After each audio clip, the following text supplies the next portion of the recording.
যে সুখের জন্য আমাকে ছেড়ে গেছিলা, আজ সেই সুখ কোথায় তোমার? একটু বলবা? আমাদের সম্পর্কটা ছিল 4 বছরের, আমাদের একই শহরে বাসা। আমি তখন ইন্টার ফার্স্ট ইয়ারে, আর ও তখন ক্লাস 9-এ পড়ে। ওর স্কুল শেষে বাসা আসার পথে ওর সাথে আমার প্রথম দেখা। হঠাৎই কেন জানি এই প্রথম দেখায় ওর প্রতি একটা মায়া কাজ করতে লাগলো। এরপরের দিন ওর সাথে কথা বলি। এভাবে প্রতিদিন কথা বলতে বলতে একটা সময় আমি আমার মনের কথাটা ওকে খুলে বলি। তারপর সেও রাজি হয়ে যায়, আর তখন থেকে শুরু হয় আমাদের ভালোবাসার গল্প। প্রতিদিন ওর সাথে কথা বলতে বলতে ওর স্কুল অব্দি যেতাম। ফোনে মেসেজে যখনই সুযোগ পেত তখনই কথা হতো। ওকে পেয়ে মনে হতো পৃথিবীর সব সুখ পেয়ে গেছি, আমার আর কিচ্ছু চাই না, আমার শুধু এই মানুষটা পেলেই হবে। প্রথম 2 বছর অনেক সুন্দরভাবে কাটলেও ও যখন কলেজে ভর্তি হলো তখন থেকেই অনেক অজুহাত দেখে কথা কম বলতো, প্রায় সময় ঝগড়া করতো, কোনো কিছুতেই আমার কথা শুনতো না। আমি অনেক বোঝাইতাম যে দেখো তুমি আমার সাথে এমনটা করো না, আমার অনেক কষ্ট লাগে, কিন্তু ও এসবের কোনো তোয়াক্কাই করতো না। আমি অজস্রবার ওকে বোঝানোর পরেও ও আমার কোনো কথাই শুনতো না। এভাবেই অবহেলাতে কেটে গেল আরো 2টি বছর। ইন্টার শেষ হওয়ার সাথে সাথে ওর বাসায় বিয়ের প্রপোজাল আসতে শুরু হলো, কিন্তু ও এসব কখনোই আমাকে বলতো না।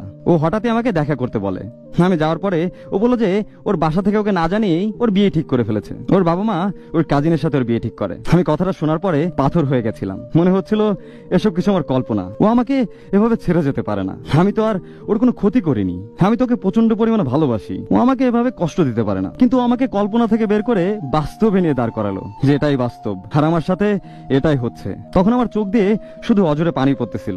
আমি লোক সমাজে ওর পা অব্দি ধরেছিলাম যে আমাকে তুমি ছেড়ে যেও না, আমি তোমাকে ছাড়া থাকতে পারবো না। কিন্তু ও সেদিন আমার কথা রাখেনি, আমাকে ফেলেই চলে যায়। তার কিছুদিন পর ওর বিয়ে হয়, আর এটাও জানতে পারলাম যে ওরা একজন অন্যজনকে আগে থেকে পছন্দ করতো, আর এজন্যই 2 ফ্যামিলি রাজি হয়ে বিয়েটা দেয়। আমি তখন পাগলের মতো হয়ে গেছিলাম। আমার বন্ধুরা সবসময় আমার পাশে থাকতো যাতে আমি কোনো উল্টাপাল্টা কিছু না করি। ওর এসব বেইমানির কথা ভেবে আমিও সবকিছু মেনে নিয়ে সাধারণভাবে বাঁচতে শুরু করলাম। ওর বিয়ের 5 মাসে মাথায় জানতে পারলাম ওর ডিভোর্স হয়ে গেছে। সংসার শুরু করার আগেই সংসার শেষ হয়ে গেছে। তার কিছুদিন পরে ও আমাকে কল দেয় আর আমাকে বলে আমার ভুল হয়ে গেছে, আমাকে ক্ষমা করে দাও, আমি তোমাকেই ভালোবাসি। আমি তখন বাবা মার খুশির কথা ভেবে রাজি হয়ে গেছিলাম। আমি তখন ওকে বললাম দেখো আমি তোমার আর তোমার কাজিনের ব্যাপারে সবকিছু জানি, প্লিজ আমাকে এসব আর বলো না। ভালো চাকরি আর টাকা দেখে আমাকে ছেড়ে দিয়েছিলে, আর তোমরা তো একজন অন্যজনকে পছন্দ করতে, তাহলে এসব কিভাবে হলো? যাকে সব তোমাদের ব্যাপার। তোমাকে আমি শেষ একটা কথা বলি, আচ্ছা তুমি যে সুখের জন্য আমাকে ছেড়ে গেছিলা, আজকে সেই সুখটা কোথায় তোমার? উত্তরটা নিজের কাছে রেখে দিও। আমি তোমাকে কখনো